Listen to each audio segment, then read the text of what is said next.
Welcome to part 2 of Competency 17 quiz.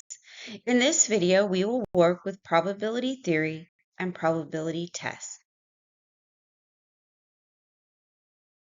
Number 5. In a jar of 15 marbles, 9 are white, 5 are black, and 1 is yellow.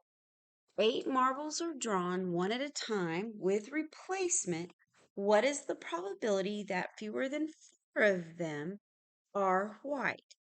And that's the nearest hundredths. Okay, let's take a look at this. What do we need to do?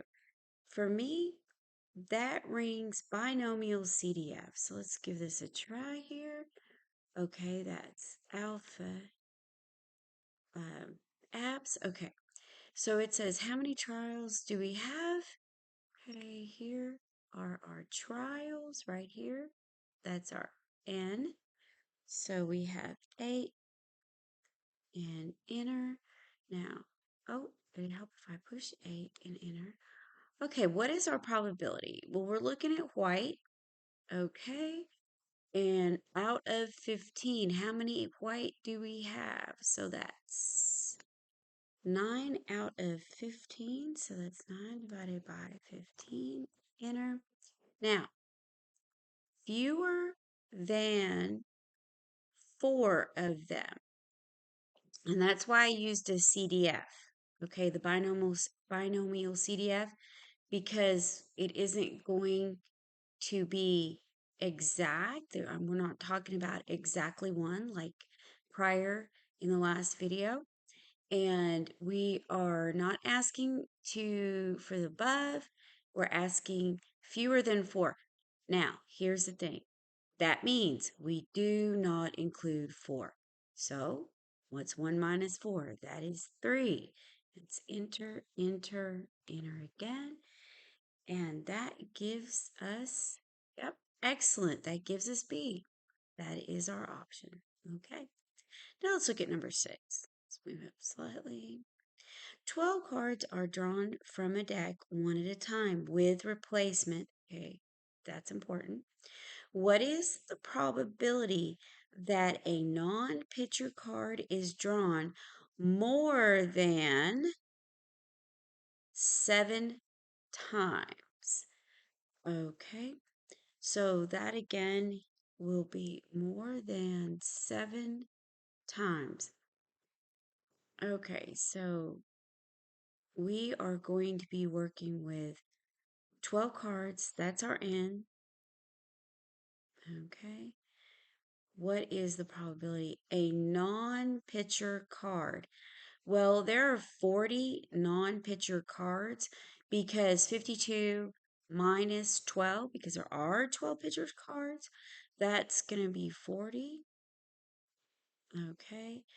Drawn more than 7 times. So that implies 1 minus the CDF that we're using.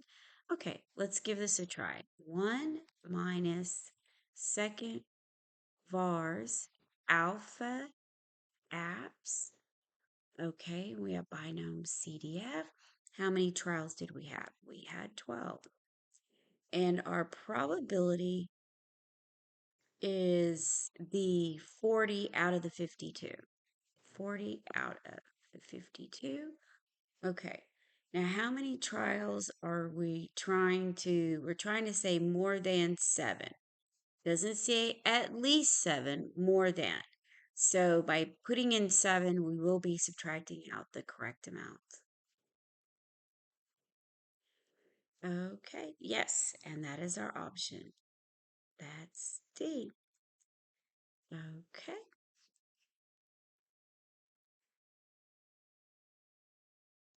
Okay. Number 7. A bowl contains 40 slips of paper. 8 of these slips are labeled as A, 15 are labeled as B, and the rest are labeled C. Slips of paper are drawn one at a time with replacement. That's very important. Gotta have that.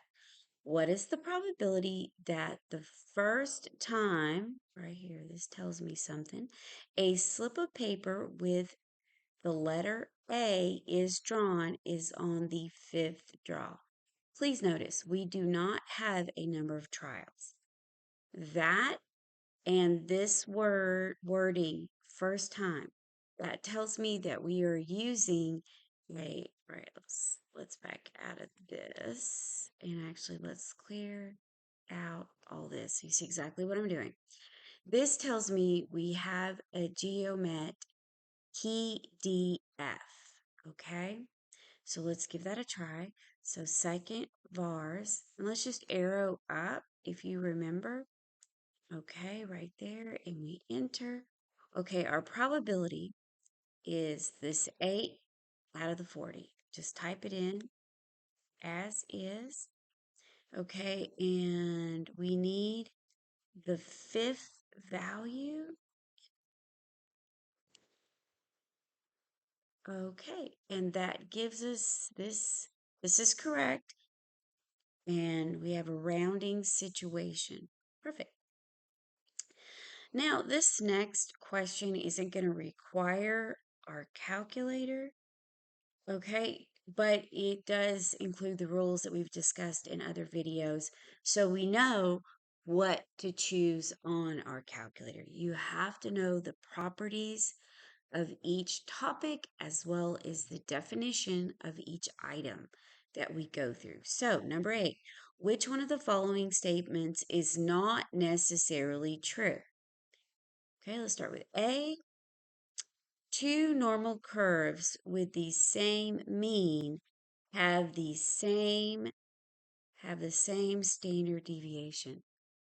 Oh no, I would disagree, because if you go back to the Competency 17 videos, I think it was part 6, the very first question was a comparison where they had the same mean, but they all changed. So I'm going to go ahead and circle that. We're going to make sure that B, C, and D are actual properties that we're looking for, actually part of the definition. The mean, median, and mode of the normal distribution are equal. Oh, absolutely. That is a true statement. C, the area under the standard normal curve is 1. Yes. Remember, because we can subtract things from 1 to get the values that we need if they're on the right side. Remember? Okay, now for D, the normal curve does not intersect the x-axis. Yes, and if you remember the image, even the one, well, we had more than one image, even when we did it on the calculator. It never, your nice, pretty line never reached it. Okay. And that's the last question in this second video of our questions. Thank you for watching. Please look out for the next video. It'll be up very shortly so you can finish these practice test questions. Again, thank you for watching. And if you like our videos, please give us a thumbs up and consider subscribing to our channel. Thank you.